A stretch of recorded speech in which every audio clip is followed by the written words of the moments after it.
morning, good afternoon, good evening. My name's Haley and I love reading. Okay, welcome to my June reading wrap up and my July TBR. In June, I read a total of 3 books. I started 5 and I finished 3 of them. So yeah, let's start with those. The first book I finished in June is Hidden Valley Road by Robert Kolker. This book was 5 stars. It was amazing. It follows a family of 12 where 6 of the kids are diagnosed with schizophrenia. And it basically follows their lives and the lives of the people around them and how they all had to deal with that, as well as the research into schizophrenia. This book, oh my god. I raved about it in a couple other videos and it's so good. It's brilliantly written. It's a heart-wrenching tale of this family going through such hardships, but overall an amazing nonfiction novel, and if you like nonfiction at all, I highly recommend you pick it. The second book I finished in June was Consider This by Chuck Palahniuk. This book, anything Palahniuk writes, I eat up completely, and this was no exception. This is the last book I have from him, so I've officially read every book he's put out except for his coloring book. So I have to wait till October, but it's fine. Or I could go back and reread, but you know, I have too many other books that I should not be doing that. This book is basically Chuck giving writing advice, as well as telling stories from his writing career and things he's learned along the way, and it's insane, literally insane. He's so good. The advice is so good. Like, I am not a novelist. I do not write, but this made me want to go out and write. So if you're an aspiring writer, I highly recommend this. Even if you don't like Palahniuk, this is some damn good writing advice. 5 stars as well. I don't know if I said that, but 5 stars. The third and final book I finished in June was It Rides a Pale Horse by Annie Marino. 2 stars. Okay, this book has such great ratings that I was like, it has to be good. And then I didn't like it. And now I'm like, what's wrong with me? Obviously, I just can't enjoy this type of horror, I guess. Like, I didn't think it was scary. Also, the first 250 pages, nothing happened. Like, the horror didn't start till after the first 250 pages. And then the horror was kind of confusing. Like, I really didn't like the ghost characters. I really didn't. And I get it's supposed to be supernatural in a way, but I don't know. I just feel like it flopped for me. It was so, Marino was very descriptive, which could be good, but he described all the wrong things. Like, he's going into great detail about things that don't really aid to the plot or the characters in the story. He's just being detailed to be detailed, which isn't always a bad thing, but in this book, I did not like it. Overall, 2 stars. I really wish I could agree with most of the reviews, but I can't. So I'm in the minority about this one. If you've read this book and you liked it, please let me know, because I don't know. I feel like I'm missing something. Okay, the next book I started was The Moviegoer by Walker Percy. In this book, I think I'm gonna officially DNF.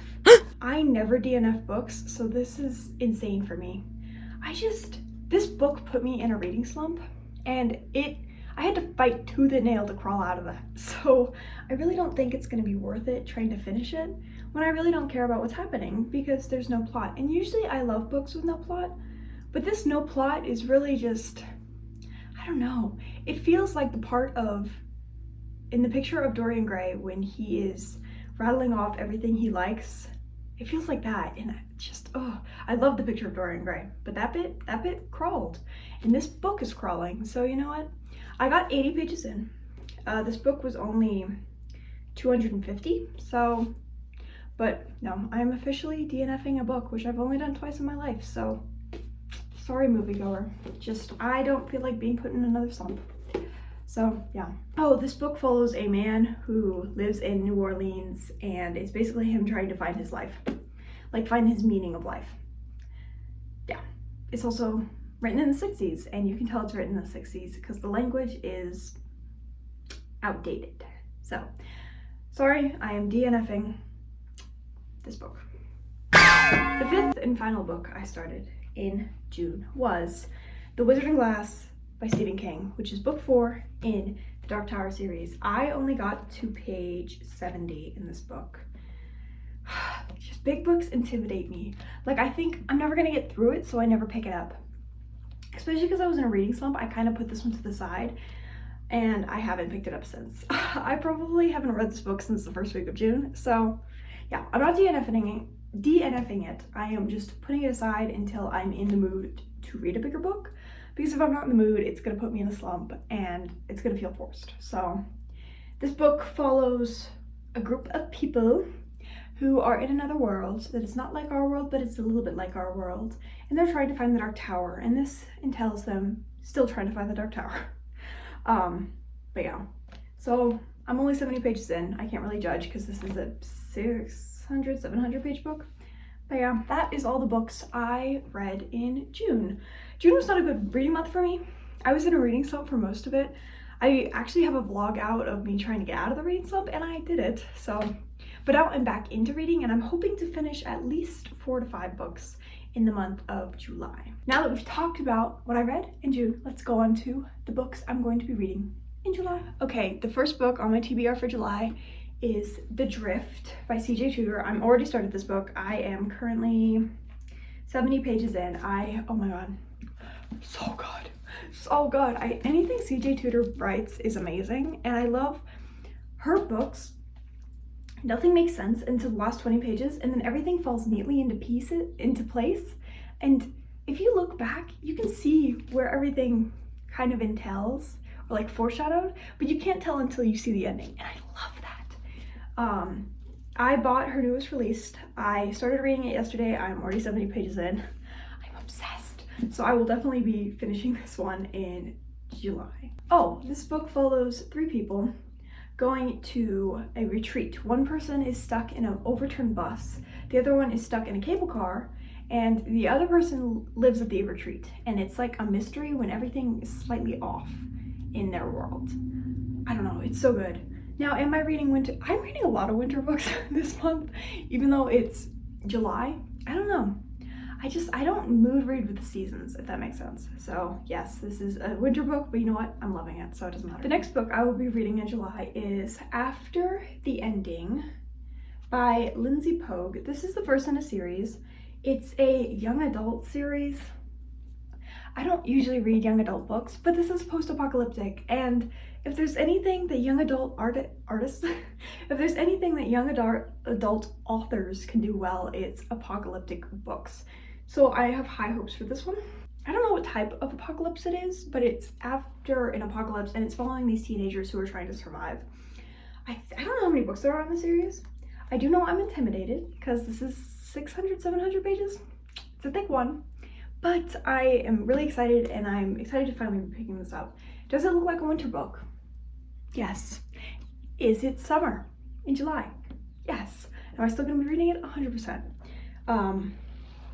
But yeah, this is the other one that I will 100%. The third book I will definitely be reading in the month of July is Artificial Wisdom. I don't have a copy of this book yet because it's really hard to get my hands on, and I had to order it through my local bookstore. But this is our book club pick this month. So this is what I'm going to be reading with my friends. This book, I don't really know a lot about it. So I know it's a thriller, like it's a really good thriller. So, and I think it revolves around like technology. But that's about all I know. And I'm kind of wanting to go in blind because the cover's great. And I'm excited. I love going in blind at thrillers because I feel like it just amps up the experience. That is my plan for that one. I don't know a lot about it, but you will be hearing about it because I will be reading it in the month of July. For the month of July, I'm giving myself 3 books that I really want to mood read. So I don't know which ones I'm going to get to, but I'm hoping to get to at least 2 of them in this month. I usually like to set out certain books for me, but then I don't like reading them, and I feel like I have forced to finish them. So I'm going to give myself a little bit of wiggle room and see if that helps me to not read slump. So we shall see. The first book on my mood reading TBR is Remember Why You Fear Me by Robert Sherman. This is a collection of short stories that are very hectic. I talked about this book in my getting out of my reading slump. It's essentially some of the craziest I've ever heard short stories. Like, we got one about a little boy who betrays his father because of Santa Claus. We got one who a husband suspects that his dead wife's face is growing over his own. We got a man whose roommate is Hitler's pet dog in hell. So I'm really excited for this. I haven't read a short story collection in quite some time. I think the last one I read was Stranger Than Fiction by Chuck Palahniuk. So I'm really excited to get back into short stories because I love short stories collections. And this one just sounds amazing. The second book on my mood reading TBR is The Ritual by Adam Neville. I have read The Last Days by Adam Neville and I really liked it. And this movie scares the shit out of me, okay? I have an irrational fear of deers. Yeah, deers. So guess what? The thing in this book, if you've never seen the movie, let me just, yeah, okay. It's gonna scare me, but I'm so excited to read this book, and it has to be a summer read. Like I said, I'm not really a seasonal reader, but I don't know. Something about this book is just like, you gotta read it when summer camps are going on. This book follows a group of friends who, one of the friends dies, and one of the friends that died wanted to go on like a hike in the Scandinavian wilderness. So in his honor, the other friends decide to go and do it, and they see this deerish creature in the forest, and havoc ensues, and most of them die. But yes, so I'm super excited to read the book because the movie freaked me out, and I'm hoping the book will freak me out just as much because I'm in a horror mood right now. So yes, The Ritual is my next one on my... Okay, the third and final book on my mood reading TBR is Empire of Pain by Patrick Radden Keefe. I loved my last nonfiction I read so much that I'm like, you know what? I kind of want to read another one. This one is about the Oxycontin epidemic and the people that aided in it. I don't know, I've heard such good things about this book, and I really am inkling for another nonfiction after Hidden Valley Road. So there's a high probability this one will get picked up as well in the month of July. So yeah, thank you so much for watching. I would love to hear what you are planning on reading in July and what you thought of the books you read in June. My favorite book I read in June was definitely Consider This, because I have an obsession with Palahniuk and it will never go away. And the worst was It Rides a Pale Horse. Even though I DNF'd the moviegoer, I hate myself more for finishing It Rides a Pale Horse. But yeah, I hope you have a great July reading month. And if you want to stick around, hit the subscribe button. I post like once a week. But yeah, thank you so much for watching, and I will see you in my next one. Bye-bye.